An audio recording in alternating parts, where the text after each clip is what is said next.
On October the 14th, 1943, 291 American B-17 bombers took off from airfields across eastern England for what would be one of the most catastrophic missions flown by the 8th Air Force during the Second World War. Their targets were manufacturing facilities located around the cities of Schweinfurt and Regensburg. These facilities manufactured things like ball bearings and Messerschmitt fighters. It was the most ambitious in a series of increasingly ambitious missions flown by the 8th Air Force over the summer of 1943 under the broad banner of strategic bombing. Now, strategic bombing had become the accepted doctrine within the Allied leadership for how they were going to weaken the German war machine and consequently liberate Europe. It was initiated in 1941 by the RAF and then expanded as the US joined the war later that same year. Under its banner, literally hundreds of missions were flown to destroy industrial sites across Germany. This map shows the locations of many of the targets where the 8th Air Force flew missions over that period. Now, once the bombers were in the air, they had to avoid two main forms of German defence. The first was anti-aircraft fire from the ground, and the second was attacks from above by the Luftwaffe. Now, to protect the bombers, squadrons of Allied fighters would be sent up along with them as an escort. But there was a bit of a problem with this. You see, the Spitfires and P-47s that were the fighters that the Allies were using at the time only had a fairly limited fuel capacity. So that meant that they could barely reach the German border before they had to turn around and head back to England. You can see by the location of those dots, that meant that the bombers were pretty much out over Germany all by themselves, unprotected for much of the missions. Now, the Allied leadership weren't particularly concerned about this. They felt that if the bombers flew closely together in a tight formation, they could use their own guns as a means to defend themselves, a kind of shield, if you will. Many secretly questioned this assumption, not the least of which being the 10-man bomber crews themselves. And unsurprisingly, as the missions got longer, the losses per mission steadily increased. That is until October the 14th. Of the 291 bombers that took off that morning, 59 were shot down or forced to turn back before they even reached their targets. Another 54 were shot down after having dropped their bombs, and 138 limped back to England with varying degrees of damage, many of them so bad that the planes would never fly again.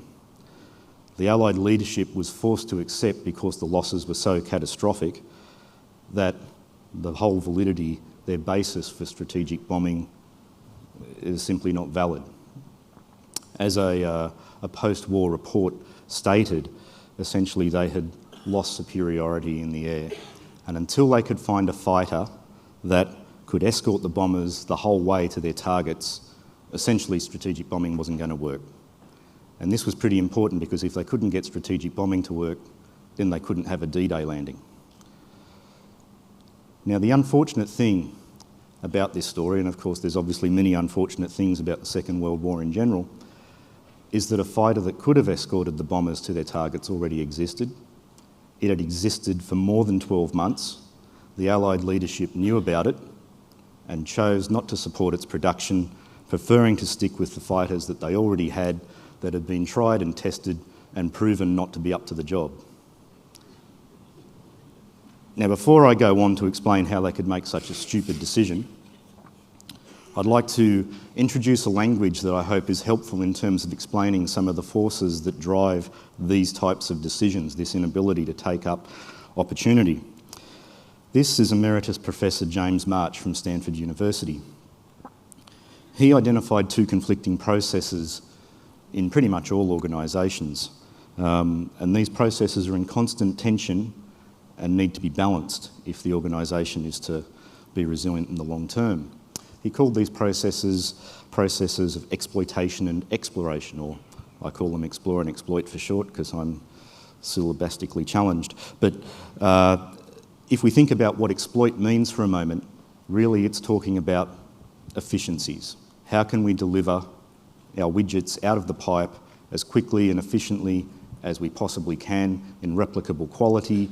We want to remove all the volatility from the process, And overall, we want to assume that we have a stable environment, because if your environment's very unstable, it's very difficult to be efficient. Explore, if you think about it, is the direct opposite of this. This is all about pursuing ad hoc opportunities. It's about a much higher risk appetite. It is about accepting that things are uncertain. And unlike exploit, explore is focused on tomorrow. Exploit is focused on today. Beyond these processes, however, what these actually refer to more broadly is a worldview, a way of thinking, a set of assumptions about how the world is. Exploit really operates off a deductive reasoning logic in the way that things are thought about. If you assume everything is true and certain, you have all of your variables in front of you, you work through the process, you come up with the decision. Of course, that doesn't work for explore. Inductive reasoning helps. Probably intuition is even better, because you just don't have any of the variables. I mean, the problem is with explore, you can't measure things in the same way. You can't apply return on investment type measures to explore. You don't know what the return's going to be because you've never sold one. You don't know how much it's going to cost to build because no one's ever built one before. So you don't know pretty much all of the elements of the equation. As a result, most explore activities do not occur within business as usual because they'll get killed off by exploit. I actually had the opportunity to meet James March once at a conference in Europe, and I walked up to him and said, "Professor March, your framework, your Explore Exploit framework, has been very important to us in developing the innovation capability within the bank." And as I waited for the pearls of profundity to rain down upon me, he looked at me and said, "Glad it was useful," and then he walked off. Anyway, I digress. What I'd like you to do is to hold Explore and Exploit in your head as I wind back the clock to April 1942. Rolls-Royce test pilot Ronnie Harker is asked to evaluate a problematic new American fighter called the P-51. You may know it as the Mustang. This was a fairly common activity for Harker. He was regularly asked to test new experimental aircraft and even evaluate captured enemy aircraft. He thought the P-51 was pretty good, particularly aerodynamically. But it had one problem, and that was its engine. You see, it had an Allison engine, whatever that is, but when the Allison engine got up in the air, it lost horsepower.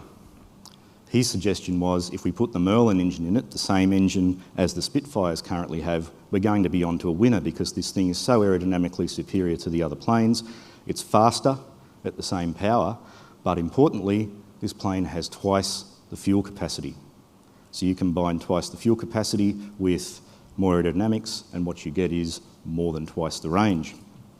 Now, Harker's crucial role in the Second World War is actually not well known. I mean, he doesn't, for example, have a Wikipedia page, the obvious benchmark of a successful career. That I don't have one, I'm okay with it, thanks for asking. But as a result, I don't have a picture of him. I don't know what he looks like, so I've been forced to insert a body double for the purposes of this presentation.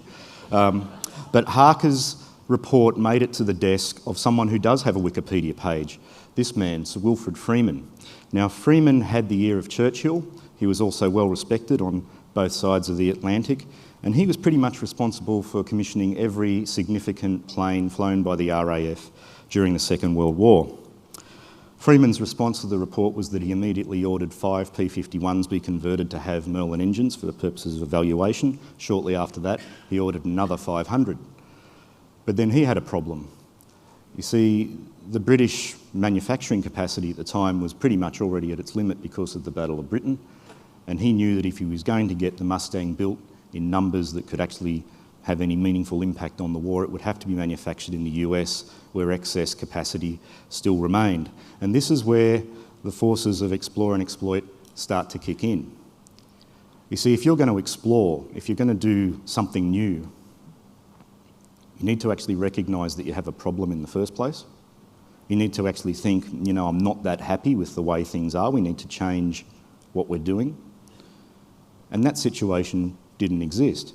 These are the generals who were in charge of strategic bombing at the time. And as far as they were concerned, when the Mustang first came on the scene, she was all apples.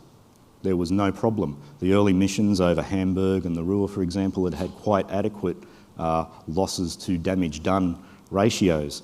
This established for them, I guess, an element of confirmation bias, or sometimes what decision-making theorists call a garden path for their thinking to follow. So as far as they were concerned, strategic bombing is a winner, and from an exploit worldview, from a deductive worldview, the only way you're going to improve that is to do more of it and do it faster. So that's what they did.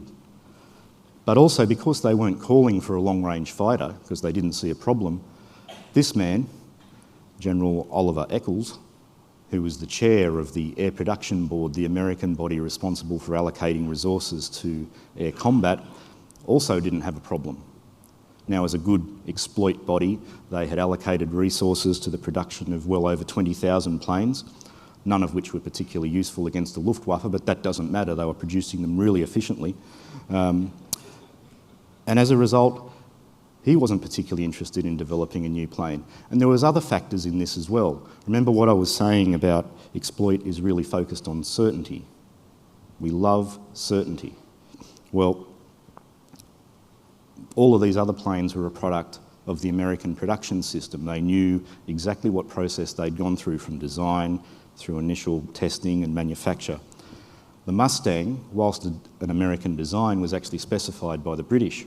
And now, of course, to add insult to injury, they were going to stick a British engine in it.